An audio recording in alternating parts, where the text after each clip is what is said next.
Yes, St. Louis, and I thank you, Madam Chair, for convening this important hearing. And let me say to the witnesses, thank you for your testimony. Thank you for staying. And sorry you have to listen to the white supremacy raise its ugly head, throughout this hearing, but we're here to fight it. And so I just want to make sure you know that.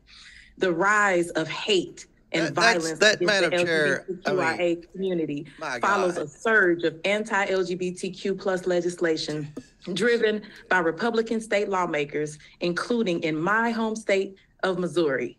The Human Rights Campaign has found that Republican state legislators have introduced and supported over 340 anti-queer and or trans bills in the latest legislative session, and 25 extreme discriminatory bills have already been signed into law across this country. According to Promo Missouri, in 2020, the Missouri State House introduced 23 pieces of anti-LGBT plus legislation. They've repeatedly, it's absolutely disgusting, filed library book bans, bans on doctor-recommended care, student organization bans, and sports bans.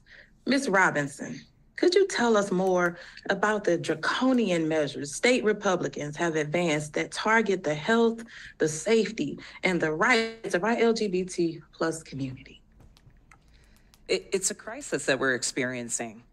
We are trying to simply be able to live freely, safely, and wholly as our true selves in every aspect of life. And what we see is continued legislative attacks paired with extremist rhetoric. And when some of these bills are moving forward, whether or not they're enacted, it has a devastating impact on our community. Looking at Florida again, as a Don't Say Gay or Trans bill was moving in state legislature, we saw it paired with an intentional social media campaign that resulted in a 400% increase in anti-LGBTQ plus hate and slurs happening online. And the majority of it was perpetuated by 10 bad actors.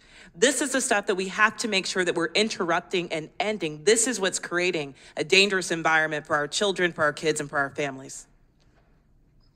Thank you. Hate drives these Republican bills, which in turn drive dangerous hate and violence towards our LGBTQ plus community. In Missouri, my state, we have seen multiple hate-driven murders of our trans siblings in recent years. As part of Missouri's Republicans' obsessive attack on trans and gay rights, they introduced legislation that would have criminalized parents and health services for providing care approved by the American Academy of Pediatrics and other leading organizations. They even sought to turn bills into ballot initiatives to drum up further hate and have run for office on platforms grounded in anti-LGBTQ plus hate.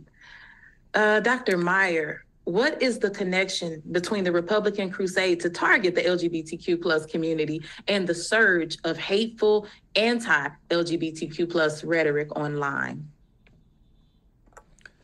Thank you. Yeah, I think that this rhetoric fuels, as I said before, what is already underlying American culture and history, and to fan these hateful messages just encourages bad actors.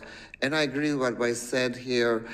There are bad actors, but we also have to pay attention to the environment in which we live, and the kind of environment either inhibits or encourages hateful acts. So, thank you. Thank you. Ms. Hunt, let me turn to you. How is America's transgender community disproportionately harmed by the extremism and the violence the committee is examining today, particularly speaking about Black and brown transgender women? One thing that we see repeatedly in the studies that we've done on the trans population is that trans people are about, on average, 3 to 4 times as likely to experience almost any negative outcome that you can expect in our society, be that unemployment, direct violence, negative experiences with the police, homelessness, discrimination in healthcare, anything along those lines, tends to hit trans people about 3 to 5 times as high as the national 3 to 5 times as much as the national average. And what we see consistently through all of these numbers is that trans people of color, and particularly Black trans women and Indigenous trans women, experience 3 to 4 times as high negative results or negative outcomes on all of those factors. Thank you. The rise of anti-queer and/or trans extremism is a danger to our country, our nation, and we must act swiftly and urgently to eliminate it. Thank you, and I yield back. Gentlelady's time has expired. The